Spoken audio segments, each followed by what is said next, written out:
I'm Archie, 42 male. I live in a small apartment overlooking the industrial gray of the Portland Harbor. I'm a logistics manager, which is a practical way of saying I track massive container ships and argue about docking fees. It's an honest, complicated life, and for 42 years it was the life of the other Harris twin. My whole existence was defined by what I wasn't. I wasn't Julian, my brother, the heir to our parents' $90 million real estate empire. I thought I knew my story. I was the disappointment, the spare part. Then, 3 months after my parents died, a single phone call from a genetics lab proved that my entire life, my name, and my family were all part of an elaborate lie. Before this story unfolds, I'd love to connect with you. Please let me know in the comments where you're watching from and what time it is in your corner of the world. It's amazing to see how far these stories can travel. For as long as I can remember, there were 2 seats at the Harris dinner table, but only one spotlight. It was always aimed at Julian. Julian just closed the Hawthorne deal, my father Arthur would boom, raising his whiskey glass. That's my boy, has the Harris instinct. My mother Eleanor would smile, her diamonds catching the light. He was born for it, darling, just like you. And then there was me. I'd be sitting right there with grease under my nails from working on my car, and it was like I was a ghost they were forced to feed. Julian and I were supposedly born 2 minutes apart, but those 120 seconds might as well have been a different universe. He looked exactly like our father's sharp jaw, calculating blue eyes, and an easy smile that opened every door. I was told I must have taken after some distant, forgotten relative. We lived in a gilded cage in Westfield Heights, a sprawling mansion of glass and steel. But the cage was for me, for Julian it was a launch pad. He went to Stanford and then Harvard Business School. I went to Portland State and studied logistics because I liked the simple, tangible reality of it. While Julian was merging portfolios, I was tracking cargo. Julian wasn't cruel. In fact, he was almost worse, he was pitying. He'd invite me to his lavish parties, introduce me as my brother Archie, and slip me a $100 bill when he thought no one was looking. "We're family," he'd say, as if that explained why he got the BMW at 16 and I got our dad's old sedan with a lecture on earning my keep. The dynamic was set in stone. He was the crown prince. I was the court jester minus the jokes. Our parents died on a Tuesday. They were in the Swiss Alps celebrating their 45th anniversary. The police said the road was icy and their car went off a mountain pass. It was instant. The funeral was a performance. Hundreds of people, politicians, developers, socialites, came to pay their respects to Arthur Harris, the man who built half the city's skyline, and Eleanor, the woman who ruled its social scene. Julian gave a powerful eulogy about legacy and continuing the Harris tradition. I just stood in the back, remembering the last time I'd called my mother. She'd cut me off saying, "Julian's taking us to dinner, Archie, we'll catch up later." We never did. A week later, we sat in the mahogany and leather office of Maxwell Drummond, our father's attorney for 30 years. Maxwell couldn't meet my eyes. He read the will in a flat monotone.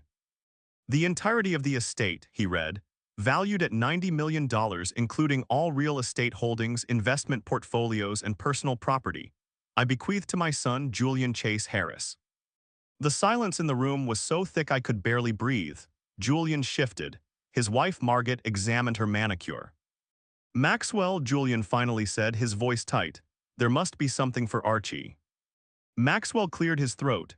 "There is a life insurance policy separate from the estate for $50,000. $50,000 from $90 million.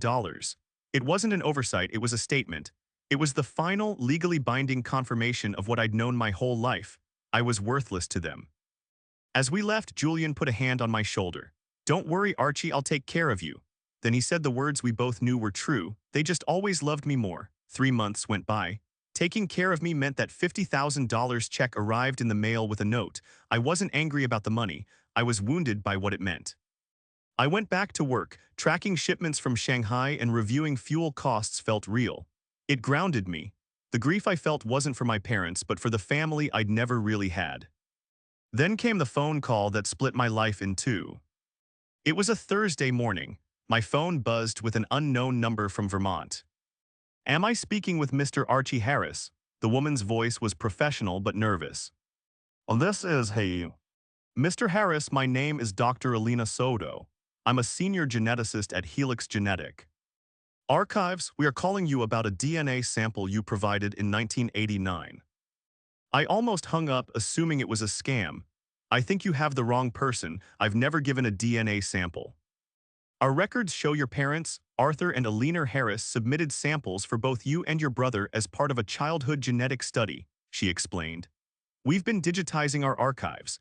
Your 1989 sample was flagged when it was run against a new sample submitted last month by your brother Julian. A cold feeling settled in my stomach. Flagged how? Is this a health issue? There was a long pause. Not exactly. The comparison between your childhood sample and your brother's modern one, Mr. Harris, the results are medically impossible. We would prefer to discuss this in person. How soon can you be here? Impossible, that one word echoed in my head for the entire 4-hour drive to Burlington. I gripped the steering wheel, my mind racing. What was impossible? That we were twins. I thought about every time I'd looked in the mirror and seen no trace of my father. I thought of my mother's cool, distant eyes. I had always felt like an imposter in my own family. I was about to find out why. The Helix building was all sterile glass and cold steel. Dr. Soto met me in the lobby. She was a small woman with kind, worried eyes, and she led me to a conference room. On the table lay 2 manila folders. One was labeled A. Harris, 1989. The other, J. Harris, 2024. Thank you for coming, she started, gesturing for me to sit. As I said, your brother Julian submitted a sample for ancestry analysis, likely related to the fertility treatments he and his wife are undergoing. She opened both folders, spreading out charts full of genetic markers. Mr. Harris, she said, taking a deep breath. According to these results, you and Julian share 0 genetic overlap. You are not related in any way. The room seemed to tilt. That's impossible. We're twins. We have the same birthday, the same parents. That's what's impossible, she said gently, sliding a document across the table. Fraternal twins share on average 50% of their DNA. You share nothing, but it gets more complicated. She pointed to another chart. Your parents, Arthur and Alina, both had OB-positive blood. Your blood type from the 1989 sample is O negative. I stared at her, not understanding. Shutterstock. It is genetically impossible, she stated, for 2 OB-positive parents to have an O negative child. So we're both adopted. She shook her head. No, it's more complex. Julian's blood type is consistent with being their child, but his genetic ancestry is wrong. Arthur and Alina were both of Northern European descent. Julian's DNA is predominantly Persian and Lebanese. My head was spinning, so neither of us. There's one more thing, she said, handing me the last document. It was a copy of a hospital record from February 15, 1982. According to this, Alina Harris gave birth to one child that day, not twins. She then pointed back to my chart. Your DNA, Mr. Harris, is consistent with the Harris family line. You share markers we would expect to see in Arthur Harris's biological child, but you cannot be Alina's son. Someone forged your birth certificate. I sat in my car for an hour just staring at the traffic. I was Arthur's son, but not Alina's. Julian was neither of their son. The will, the $90 million. It all made a new, sickening kind of sense. The favoritism wasn't just preference, it was a deliberate choice. I drove not home, but toward the one person who might have the other half of the story. I pulled out my phone and called Julian. Archie, I'm in a meetings. We need to talk tonight. It's about 1982. The silence on the other end was so complete I thought he'd hung up. When he finally spoke, his voice was a strained whisper. Come to the house at 8, Margot's out. I walked into his study that night with a sense of purpose I'd never felt. I placed my phone on his antique desk and hit the record button. Julian looked older. He was already pouring 2 whiskeys. You went to Helix, he said. It wasn't a question. You knew, I replied. He nodded, his hands shaking. I've known for 3 years. When Margot and I started fertility treatments, my tests came back confusing. My genetics weren't what I expected. I hired a private investigator. He walked over to a massive safe hidden behind a painting. He spun the combination and pulled out a thick, old envelope. Mom's lawyer gave this to me right after the will reading.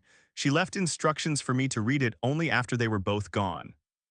The envelope had Alina's elegant handwriting on it, for Julian. The truth about February 1982. First, Julian said, here's what my investigator found. He tossed a different folder on the desk. Your biological mother was a woman named Diane Vance. She was Dad's secretary from 1980 to 1982. I opened the folder. The first thing I saw was a photograph of a young woman with bright green eyes and a slightly crooked smile. My eyes, my smile. She was brilliant, Julian said, his voice hollow. Dad had an affair with her. She got pregnant. You were born on February 13th, 1982. She died from complications hours after you were born. My throat closed. The mother I never knew had died to give me life. Dad panicked, Julian continued, pacing the room. Mom was due with me any day. He convinced her to take you in. They paid off hospital staff, forged your birth certificate, and claimed we were twins. Who would question it? But Mom, she could never forgive him. She spent 42 years looking at you and seeing the woman who betrayed her. I slumped into a chair. So I am his son, the only real one. That, Julian said, his voice breaking, is what I thought, until I read Mom's letter. He picked up the envelope from the safe and read aloud. The cruelest irony, Julian, is what we discovered when you were 5. The fertility clinic made a mistake. A sample was mixed. You were not Arthur's biological son either. By then it didn't matter. You were the son we chose. Archie was the son we were forced to accept. The room spun. Your biological father, Julian whispered, was a Lebanese med student who donated sperm. We're not brothers at all, Archie, not by blood. I stared at him, the golden boy, the chosen one. He was as much of an imposter as I was. They gave everything to me, Julian choked out, the stranger, and you, the only one with any Harris blood, got $50,000. He went back to the safe. There's more. Diane Vance, your mother, she came from money. She left you everything. A shipping company, trust funds. Dad hid it, buried it in shell corporations. It's worth millions, Archie, it's all yours. We stood there, two strangers who had shared a childhood. He, the chosen son who was a biological fraud. Me, the biological heir who was treated like garbage. Why are you telling me this? I asked, my voice hoarse. Because I've spent 3 years living with this. I know I'm nobody's son, not really. He looked at me, tears streaming down his face. And you want to know the sickest part? They still loved me more, the lie, the mistake. They loved me more than their own flesh and blood. What does that say about them, Archie? I walked over to him and did something I'd never done. I hugged him. And my brother, the only brother I'd ever known, broke down completely.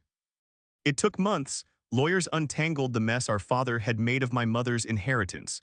Julian offered me half the Harris estate. I turned it down. I don't want their money, Julian. I just want us to be brothers, for real, by choice. We started meeting for breakfast. Every Sunday. No mansions, no boardrooms, just a vinyl booth at a diner, drinking bad coffee and learning to talk for the first time. Dr. Soto called me again. She'd found Diane's sister, my Aunt Clara. I met her in Seattle. She had my mother's eyes. She gave me a box of photos and a letter, written by my mother the day before I was born, full of hopes for the son she'd never meet. Last year, Julian and Margaret finally had a baby boy.